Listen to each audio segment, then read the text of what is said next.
오늘 설교 말씀은 물에 빠진 베드로 물을 딛고 살아나다입니다.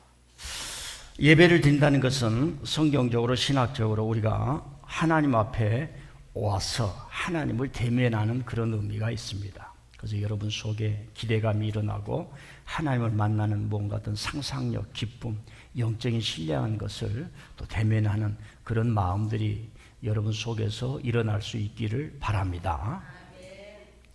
여러분 병원에 가보셨지요? 병원에 가면 몇 부류의 사람들이 있는데 크게 두 가지로 치료하시는 의사나 간호사들이 계시고 치료받은 환자들이 있겠죠. 많은 환자들이 침대에서 치료를 받고 있습니다. 그 사람들은 매일마다 숨을 쉽니다. 음식도 잡수입니다. 그런데 그 사람들을 향해서 우리가 건강이 충만하다 말할 수 없습니다. 생명력이 넘치구나 말할 수가 없습니다. 숨을 쉽니다. 살아있습니다. 음식도 잡수십니다. 믿음도 그렇습니다. 믿음에 능력이 없는 믿음이 있는가 하면 살아있는 믿음이 있습니다. 살아있는 믿음은 한마디로 예수님의 뜻을 행하는 마음이 충만해서 열매를 맺는 믿음입니다. 인생을 낭비하지 아니하고 하나님이 주신 은혜를 낭비하지 아니하고 하나님의 뜻을 행하는 믿음인데 산 믿음이 중요합니다. 성경의 거의 모든 내용은 하나님을 이미 믿는 사람들에게 얘기를 하는 겁니다. 선생님은 자기 반에 있는 아이들에게 공부하라 그러지 자기 반이 아닌 아이들에게 공부하라 말하지 않습니다. 교회 내에 있지만 살아있는 믿음이 있는가 하면 그 믿음이 죽어있는 사람이 있습니다. 그런 의미에서 듣는 게 아니라 자기 테스트를 해볼 필요가 있다는 말씀입니다. 여러분들은 주일마다 교구 모임에서 기도하고 말씀을 사모하고 제가 어제 저녁에 잠깐 잊었어요. 오늘 본문 말씀을 톡으로 보내서 읽어보시고 무슨 설교를 할 것인지 끊임없이 여러분들이 상상력을 해봐야 되는 겁니다. 근데 절대로 맞힐 수가 없습니다. 왜? 맞추는 것이 옳은 답이 아닙니다. 여러분 생각하는 것이 옳은 답입니다. 이해가 되시죠? 네. 저는 이미 이 말씀을 가지고 하나님 주신 은혜 속에서 여러 가지를 복합적으로 생각하기 때문에 여러분들이 저를 맞출 수도 없습니다. 맞췄다고 옳은 것도 아니고 맞추지 못했다고 해서 틀린 게 아닙니다. 여러분 속에 이 말씀 속에서 하나님이 주신 어떤 영적 상상력이 일어났느냐 안 일어났느냐 그게 중요하고 야 내일 가서 이 말씀을 들 때 하나님께서 이런 통로를 통해서 나를 향한 하나님의 무언가가 올 것이다. 비가 오지 않는 몽골에 비가 올 것이고 말라가는 호수에 물덩어리 쏟아질 것이며 메마른 내 심령에 하나님께서 무언가 말씀하실 것이다. 이거 여러분 속에서 일어나야 된다는 거예요. 그래서 매주일마다 오실 때에 장례식 예배가 아니라 가슴이 열려지고 입술이 열려지고 온 마음이 열려지고 헌신이 열려지고 세상을 향해 살아가는 내 모든 시간과 모든 가치들이 하나님을 위해서 살아가는 그런 사람으로 변화되는 살아있는 믿음을 가질 수 있기를 바랍니다. 그래서 우리는 무슨 말씀을 들었는가 기억을 해보고 점검을 해볼 필요가 있습니다. 지난주일에 저는 성경대로 다시 살아나신 다시 부활하신 예수님이라는 말씀을 전했습니다. 많은 사람들이 부활을 오해하고 있습니다. 하나님의 체험을 부활이라고 했습니다. 그러나 그러지 않습니다. 부활의 주님을 본 사람들이 부활을 믿었던 게 아닙니다. 부활의 주님이 나타난다고 해서 우리가 그걸 이해하기가 어렵습니다. 우리의 차원이 다릅니다. 근데 부활의 주님을 인격적으로 만나고 예배하고 고백하고 같이 지내다 보면 예수님은 나의 주님이십니다. 내가 주님이 말씀한 대로 따르겠습니다. 내가 천국에 가겠습니다. 하나님의 뜻을 이해했습니다. 땅에 살면서 부활의 주님이 우리에게 주신 큰 은혜로 살 것이며 그 지혜와 그 힘으로 나의 남은 삶을 하나님 나라의 열매를 맺겠습니다. 이런 사람이 부활의 주님을 만난 사람. 그리고 부활의 주님을 만나면 모든 것이 무너집니다. 내가 여겼던 모든 가치관이 다 무너지는 거예요. 그게 하나님이시기 때문에 그렇습니다. 이거 설명하기가 어렵습니다. 이건 경험적 차원을 넘어서는 것이고, 이건 신앙 안에서, 믿음 안에서, 하나님의 은혜 안에서, 섭리 안에서, 성령의 은혜 안에서, 교회 안에서, 예배 안에서 일어나는 하나님이 주신 은혜인 줄 믿습니다. 이런 것들이 여러분 속에서 계속 일어나야 돼요. 그래서 초대교회는 예수님이 부활하셨습니다. 당신들이 죽인 예수님이 다시 사셨습니다. 나는 그분을 믿고 살겠습니다. 더 이상 가슴하지 마세요. 그랬을 때 다 잡혀갔습니다. 박해가 일어났습니다. 그래도 사람들이 모였습니다. 이걸 깊이 아셔야 돼요. 여러분들이 주님을 만나면 살아있는 날 동안 이제 그 부활의 주님을 따라가기 위해서 여러분 스스로 싸워야 하고, 여러분의 육신에 습관화된 그 세상적인 것을 내려놔야 되고, 여러분의 생각까지도 내려놓으면서 승리하여야 할 줄 믿습니다. 제가 글을 하나 읽어드리겠습니다. 목사님, 저는 방황하는 성도입니다.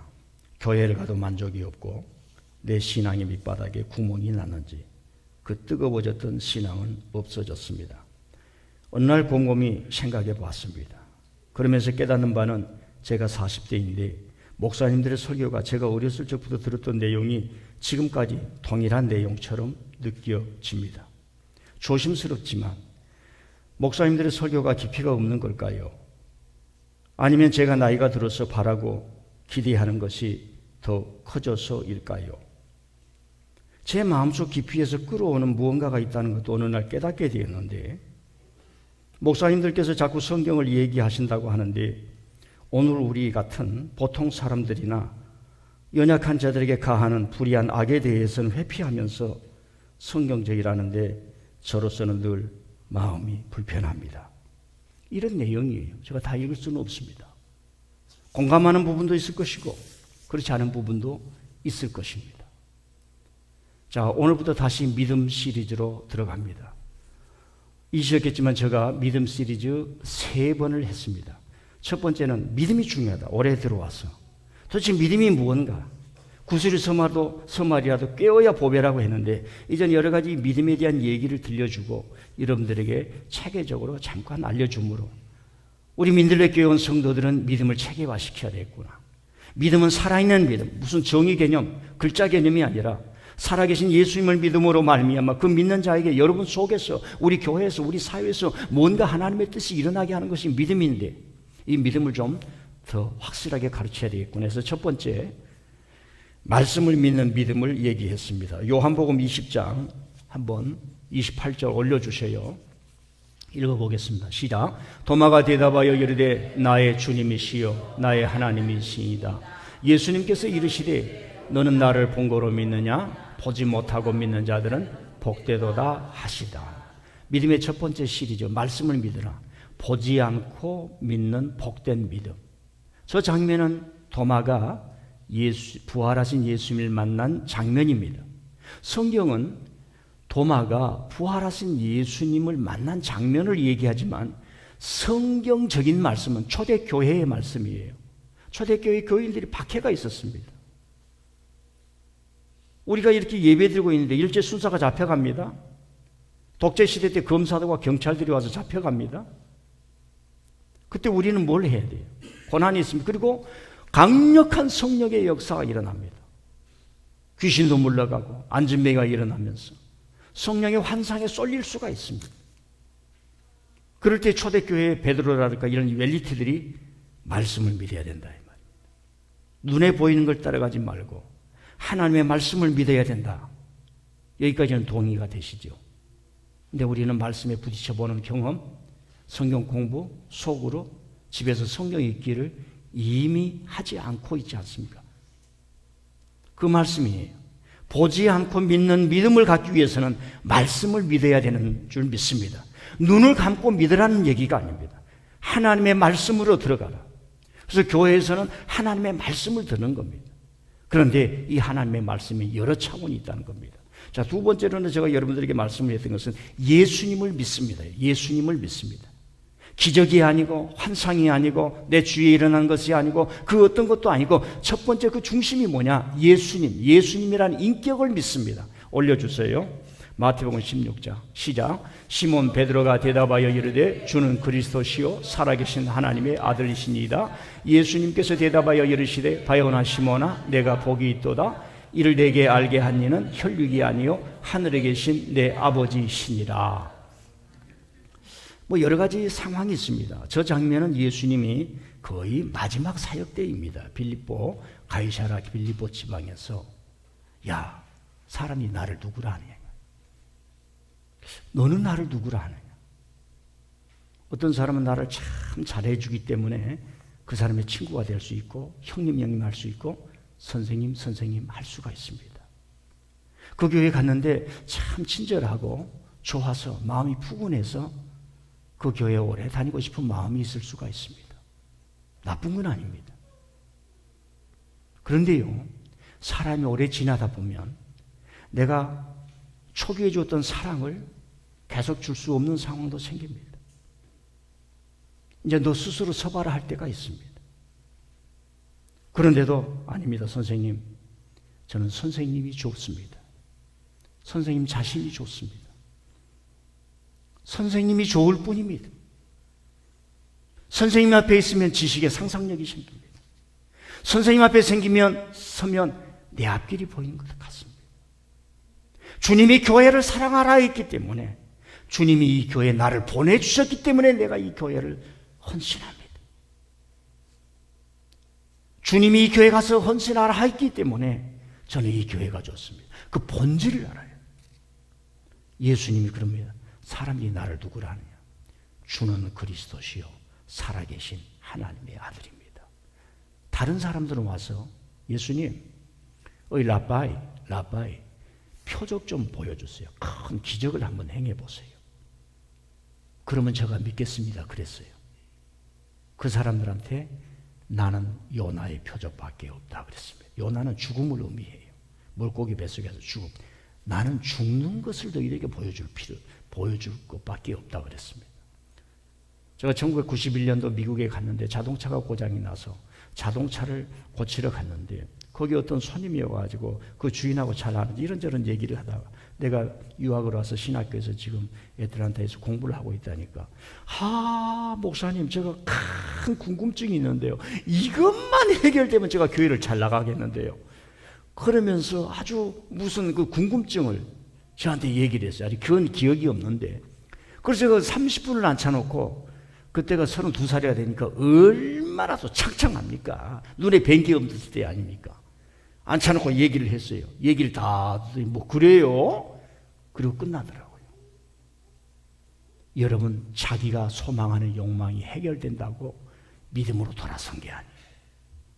예수님.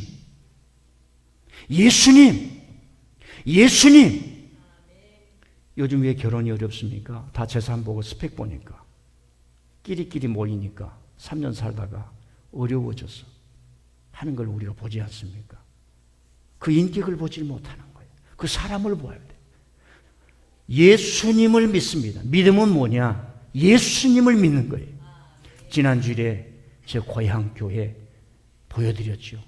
비만 오면 새고 저녁에는 천장에서 쥐들이 올림픽을 했던 그 교회, 하나님은 그 교회에도 계신 줄 믿습니다. 자, 오늘 말씀으로 다시 돌아갑니다. 이리영 집사님 센스 있어요. 저거 올려란 얘기를 안 했는데 딱 올려주네요. 이제 저 정도가 돼야 돼. 자, 오늘 말씀 다 아시지요? 베드로가 베세다 광야에서 오병이어를 경험한 저녁입니다. 여러분, 오병이어가 나는 큰 역사가 일어났는데 예수님께서 야, 너희들 먼저 가라. 배를 타고 가라. 배를 타고 가라고 하는 거예요. 거기서 게네사렛이랄까 그쪽으로 가려면 좀 멀어요. 이렇게 돌아서 걸어가려면. 배를 타고 가면 직진 코스입니다. 그리고 나는 여기에 있는 사람들을 다 집으로 보내겠다. 예수님이 뒷정리하시겠다는 거예요. 그리고 기도하겠다. 베드로나 이 제자들이 배를 타고 갑니다. 예수님께서 뒷정리하시고 거기에 모인 사람들 다들 집에 가게, 너무 많이 모이지 말고 5명씩 집에 가게 예수님이 정리하신 거예요. 예수님이 산에서 기도하시고 풍랑이 있는 바다를 물결 위를 걸어가셨는데 한 한밤중에 한치 앞도 안 보이잖아요. 지금은 전기 불이라도 있지. 불빛도 없는 그곳에서 제자들이 죽는 줄 알았다가 예수님이심을 알고 막 물에 걸어오는 거예요. 베드로가 주님, 주님이시라면 나도 물 위를 걷게 해주옵소서. 걸어오라. 베드로가 배에서 내려 뛰어가서 걸어가는 거예요. 그런데 예수님은 안 보이고 물결이 보이다가 물에 빠졌더라. 주여 나를 살려주소서. 그림이 나왔으니까 저 그림은 다 가짜입니다. 왜? 밤중이야. 하나도 안 보이는 시간입니다. 여러분 저런 그림을 보면서 성경을 보면서 그런 상상을 해보셨습니까? 어린아이 저런 애들을 놓고 너는 이 그림을 보면서 이 그림하고 어떻게 그림을 한번 그려봐. 저렇게 그리면 안 되는 거예요. 깜깜합니다. 깜깜한 중에 주님이 여러분의 생명을 보고 있는 그림이에요. 주여 물에 빠져가는지라 주여 나를 살려주시옵소서. 예수님이 즉시 손을 내밀어 그를 건져내어 주었더라. 오늘 말씀이요. 뭐가 피에 꽂힙니까? 물 위를 걸어가는 대단한 예수님. 여러분 예수님이 물 위를 걸어갔다는 이 기록 때문에 수많은 과학자들이 성경의 의문을 가졌고 또 성질 급한 사람들은 이거 성경이 거짓말이구나 이렇게 얘기를 했습니다. 그건 20세기에 사는 사람만 그렇게 대답할 수 있지 100년 전에 산 사람은 그렇게 성경을 보지 않았습니다. 좌우지간 여기까지. 베드로가 물 위를 걸어가는 것에 피에 꽂힙니까? 물에 빠지는 게 피에 꽂힙니까? 아니면 예수님의 손을 내밀어서 건져 주신 것이 피에 꽂힙니까? 여러분 오병이어를 얻어먹었어요. 제자들의 생각들이 다 엉망이 되어버렸습니다. 예수님의 진면목을 보지 못해요. 이 교회에서 큰 기적이 일어나면 조금 제가 지혜를 가지고 하면 사람들의 생각이 다 엉망이 될 거예요. 여러분들의 자식이요 스펙이 돼가지고 법무부 장관 되고 막 이래봐요. 정신이 다 엉망이 돼버릴 거예요. 지금 제자들은 엉망이 돼버렸어요. 오병이어 이후에 예수님께서 그것을 다 닦아내야 돼요. 다 제거해야 돼요. 오늘 저와 여러분들이 살아가면서 하나님 하나님 부르지만 주여 나의 오용된 믿음을 씻어주시옵소서. 이 기도가 필요한 겁니다. 그게 경건의 신앙이고 하나님의 깊이에 들어가는 내 성찰이요 기도일 수 있습니다. 눈에 보이는 것을 우리는 무시할 수 없지만 그 안에 들어있는 것 빠져가는 베드로를 향해서 예수님께서 믿음이 적은 자야. 믿음이 적은 자야 왜 의심하느냐? 그랬습니다. 여기서 믿음이라고 하는 것은 우리가 주님 이렇게 해 주십시오. 바라는 소망이나 믿었는데 어떤 응답이 오는 거예요. 결과물이 아닙니다. 그런 믿음도 있는 거예요. 하나님 내가 아파 죽겠는데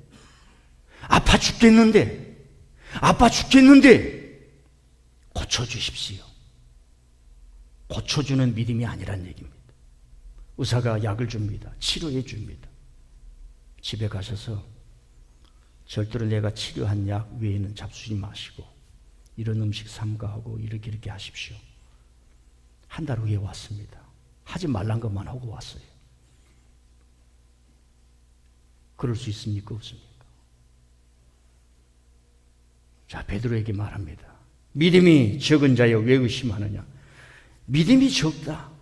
이 믿음은 어떤 믿음이냐? 베드로를 향해서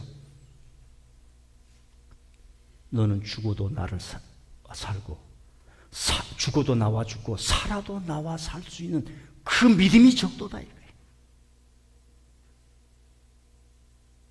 살아도 나와 살고 죽어도 나와 죽는 그 믿음이 적도다. 믿음이 적은 자야.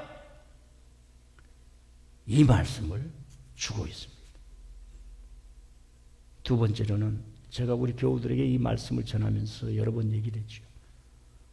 베드로가 바람을 보고 빠졌습니까? 예수님이 환경을 만들어서 베드로를 물에 빠쳤습니까? 집에 가서 생각해 보세요. 살다 보면 물에 빠질 때가 있습니다. 허우적거릴 때가 있습니다. 하나님, 하나님 나를 살려주십시오. 옛날에는 사람이 그래도 조금 진실했어요. 스님도 지나가다가 물에 빠지면 하나님 살려주세요 그랬답니다. 그런 고백을 했는데 요즘은 그런 소리도 없어요. 그만큼 인간이 완악해졌지요. 자, 베드로가 물에 바람을 보고 빠졌습니까? 예수님이 빠뜨렸습니까? 살다 보면 내 명예도 다 없어지고 내 재산도 다 날아가고 내 건강도 다 날아갔습니다. 내가 규칙적인 생활을 못하고 오만 잡고 다 먹다가 내 뜻대로 살다 병 얻은 것 사실입니다. 여러분들이 주님에 돌아왔을 때, 여러분의 인생을 볼 때에, 영적인 엑스레이로 여러분의 인생을 비춰볼 때에 하나님이 빠뜨렸어요. 여러분이 빠져갔습니까? 깊이 한번 생각해 볼 필요가 있습니다. 캄캄합니다. 베드로가 물 위를 걷다가 빠졌어요. 그때의 베드로를 향해서 말합니다. 믿음이 적은 자여.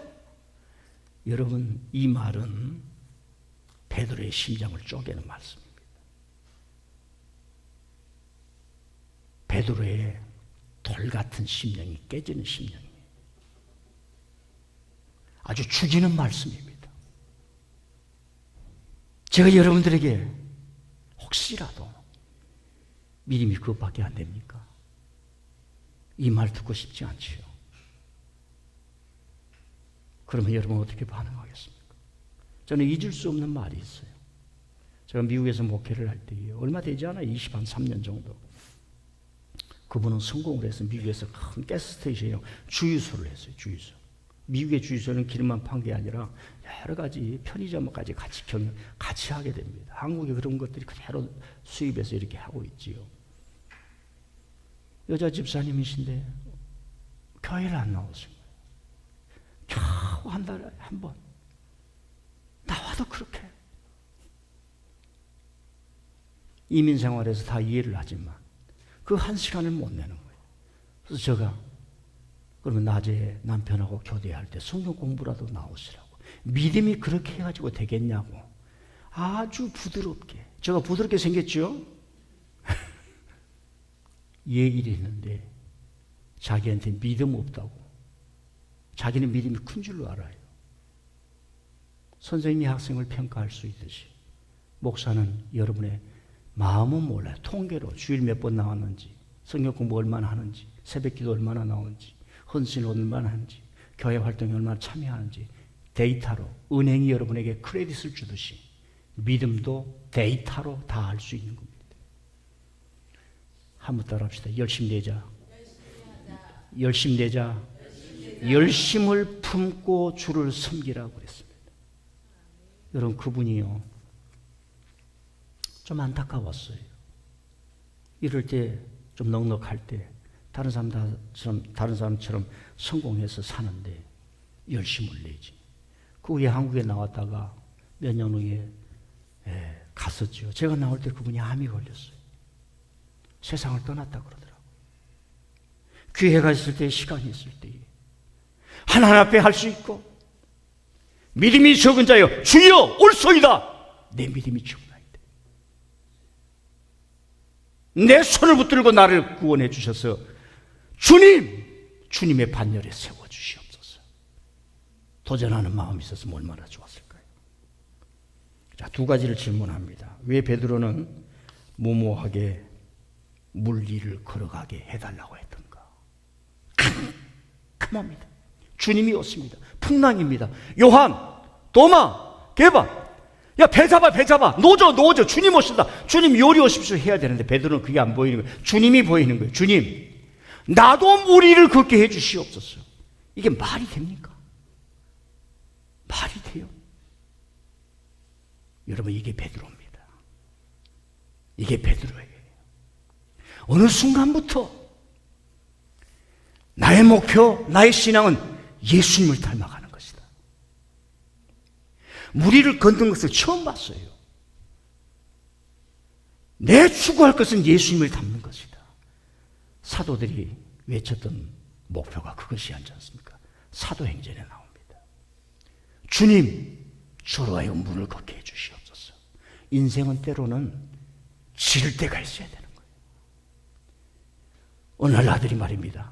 선생님이 맨날 아버님, 아들이 이번에도 40점 맞았어요. 그러나 잘 될 겁니다. 아버님, 이번에도 아들이 30점 맞은데요. 잘 될 겁니다. 맨날 이 전화만 받은 학부형이 아들이 와가지고 어머니, 아버지, 제가 열심히 공부해가지고 이번에 하버드를 가겠습니다. 그러면 여러분은 어떡하겠습니까? 그래, 해봐.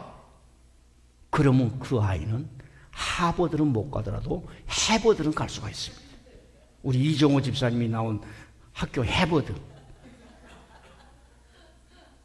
그런데 야 임마, 너 자신을 알아라. 그럼 뭐예요? 포기해버려요. 나를 믿어주는 사람이었구나. 나를 믿어주는 사람이었구나. 여러분, 베드로는 이런 사람입니다. 예수님이 내내 들 수 있을까요, 없을까요? 그리고 물에 빠졌어요. 베드로는 갈릴리 호수에 살면서 수없이 물에 빠져봤습니다. 그런데 이번에 빠진 것은 다른 거예요. 그날 밤에 빠진 것은 다른 거예요. 하나님이 저와 여러분을 인생을 빠뜨리게 하는 그 순간은 다른 거예요. 주여, 그 순간을 하나님이 나를 빠뜨리고요. 그것을 알게 하시고 하나님이 빠뜨렸으면 하나님이 건집니다. 하나님이 빠뜨렸다고 믿으면 하나님이 건지는 거예요. 내 힘으로 했다 그러면 다 사라지는 겁니다. 베드로는 왜 무리를 걷게 해달라고 했던가? 여러분 한번 도전해 보세요. 하나님, 내 인생 주님 앞에 맡깁니다. 하나님, 내 남은 인생 20년 30년입니다 저는 계산해 보니까 이제 앞으로 20년 밖에 못 살아요. 10년은 이제는 다 내려놓고 이제 좀 쉬면서 살아야겠다 하는데 좀 도와주셔요. 제가 어디를 다니더라도 많이 다니시라고. 20년밖에 못 산다니까. 20년 눈 감으면 금방 지나갑니다. 여러분들도 마찬가지예요. 저랑 교회에 와서 인생을 행복하고 뭔가 진취적으로 나로 하여금 무리를 걷게 하여 주시옵소서. 나로 하여금 무리를 걷게 해주시. 주님을 닮은 의미, 주님이 세운 전 세계 교회도 한번 보면서 주님, 이런 일이 있었군요 하는 어떤 그 감격을. 빠져도 좋아요. 그런데 주님이 보일 때는 빠지는 건 생각이 안 나는 겁니다. 왜 예수님께서 믿음이 작은 자여 그랬을까? 왜 믿음이 적은 자여? 창피 주는 것 아니겠습니까? 교회에 와서 좀 열심히 내세요. 그러면 상처받고 간다는 거예요. 여러분, 상처는 드륵드륵 받아야 여러분이 강해지는 거예요. 저는 심리학을 별로 좋아하지 않습니다. 특히 상담학을 좋아하지 않아요. MBTI 얼마나 미국에서 지난 60년부터 지금 60년, 70년 생활에 미국 국가정보가, 정보원이, 그 다음에 CIA가, 대기업들이 그걸 조작을 해가지고 사람들로 하여금 그걸 체크를 해가지고 이 사람은 노조를 할 사람이다 아니다, 구분을 하고 공산당이 될 사람이다 아니다, 자기들이 미리 점치면서 했던 거예요. 그리고 MBTI를 만들었던 그 어머니와 딸이 이것은 악용의 여지가 있으니 사용할 때 아주 주의해야 된다. 그걸 어느 회사가 샀지요.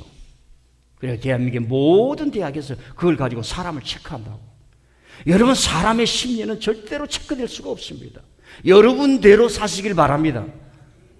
별로 잘 이해가 안 되는데요. 사람의 심리를 함부로 재단할 수가 없는 겁니다. 인격이 중요한 거예요. 믿음이 적은 자여, 예수님께서 채찍을 내리치는 겁니다. 그 캄캄한 밤중에 하나님이 저와 여러분을 코너에 몰아놓고 왜 그것밖에 못하니 일어서라. 심령을 쪼개고 무덤의 문을 깨뜨려줘야, 내 돌고집을 깨뜨려줘야, 내 자아를 깨뜨려줘야, 그리고 즉시 손 내밀어서 베드로를 구해줍니다. 즉시 손을 내밀어서. 왜요? 물에 빠져서 죽었기 때문에. 주님이여, 이 손을 꼭 잡고 가소서. 지치고 피곤한 이 몸을 주님이여 주님 손 필요가 없어요. 내 집은 고대 광실. 이렇게 살아가는 사람도 많겠지요. 많이 있잖아요. 여러분 얼마나 강남을 선호했습니까? 강남은 저 지역이 아니라 우리 이미지 속에 들어있는 겁니다. 지난 50년 동안 우리 속에 심어놓은 쇠뇌된 이미지. 싸이가 나왔고 많은 사람이 거기 가면 돈 벌겠다고, 부동산 투자하면 억만장자 된다고. 지금 강남은 마약의 소굴이 되어가고 있고, 지금 강남은 대낮에 지나가는 사람 납치를 해서 살해하는 지역이 되어가고 있고, 여러분, 저와 여러분의 믿음이 산 믿음이 아니면 세상이 유혹하는 것을 물리칠 수 없습니다. 하나님 뜻대로 살아가시길 바랍니다. 여러분 속에 야 이거 하나님 앞에 그냥 내려놓으세요. 하나님 하겠습니다. 하나님 하겠습니다. 주여 나를 살려주시옵소서. 즉시 손을 내밀어 베드로를 구해주신지라. 세월호 9주년이 되었습니다. 누가 손을 내밀어 슬픔과 통곡을 가슴에 담고 살아가는 이들의 눈물을 닦아주고 찾아갔습니까? 그들을 외면하고 방치하고 팽개치는 것을 우리는 정치로 알았고 권력으로, 통치로, 그리고 우리 자신이었음을 알게 됩니다. 주원은 베드로를 손 내밀어 건져준 의미는 뭘까요? 우리 주위에 죽어가는 자들을, 쓰러져가는 자들을, 돈이 없어서 자식도 찾아오지 않은 어른들이 방에서 갇혀 죽어가는 그 현실을 누가 손을 내밀어 줄 수가 있습니까? 그런 더러운 권력과 행위에 박수를 치고 그것이 옳다고 환호했던 우리들의 어리석음이 이 땅을 불의로 가득 차게 만들고 300여 명의 사상자가 나도 나는 죄가 없습니다. 아무 양심의 가책이 없습니다. 우리는 책임이 없어요. 그러려고 하면 왜 고위 공직자들이 되었는가 의아하게 생각하지 않을 수가 없습니다. 자, 결론을 맺겠습니다. 다 잊어야 돼요, 이 말씀을. 이 말씀은 우리 민들레 교인들이 좀 미안해, 내가 이런 얘기를 해서 좀 미안한데 처음 듣는 얘기예요. 베드로가 물에서 빠져 죽었다는 건 다 이해할 거예요. 왜 이런 기록을 초대교회가 우리에게 주었을까? 여러분, 모세는 아버지 어머니가 없는 사람이에요. 아니, 목사님, 성경에 보니까 아버지 어머니 있는데요. 예, 그렇게 생각하세요. 자유입니다. 모세는 아버지 어머니가 없는 사람이에요. 물에서 살아난 사람입니다. 이스라엘 백성은 홍해에서 빠져 죽었던 사람들이에요. 하나님이 물에서 건져 주었습니다. 요나는 물속에서 빠져 죽었던 사람이에요. 하나님이 건져 주셨습니다. 하나님의 사람 바울은 로마로 제수로 간 중에 바다의 풍랑에 빠져 죽었던 사람입니다. 다시 건져주는 사람입니다. 주님을 닮고자 했던 사도 베드로는 이런 하나님의 종으로서 반열에 들었던 사람입니다. 라는 메시지가 있는 거예요. 여러분, 물에 빠져 죽어야 주님이 건져주십니다. 자, 우리는 그러면 베드로는 물에 빠져 죽었는데 우리는 어디서 죽었다가 살림을 받았습니까? 그래서 성경을 읽어야 돼요. 그걸 바울 사도가 가르쳐 줍니다. 성경 올려주세요. 로마서 시작.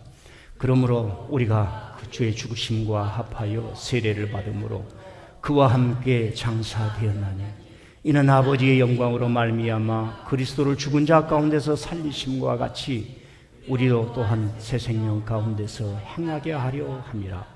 만일 우리가 그의 죽으심과 같은 모양으로 연합한 자가 되었으며 또한 그의 부활과 같은 모양으로 연합한 자도 되리라. 십자가에서 저와 여러분이 죽은 거예요. 그게 아직 체험이 안 되는 거예요. 믿어지지가 않는 거예요. 베드로는 물에서 빠져 죽은 이후에 한 번도 배신하지 않습니다. 감옥이란 물에 빠졌어요. 감옥에 갇힙니다. 여러 사건이 나와요. 한 번도 다시 빠지지 않습니다. 사도행전을 읽어보면 한 번도 베드로는 그 물에 빠져 죽지 않습니다. 왜? 이미 물에 빠져 죽었기 때문에.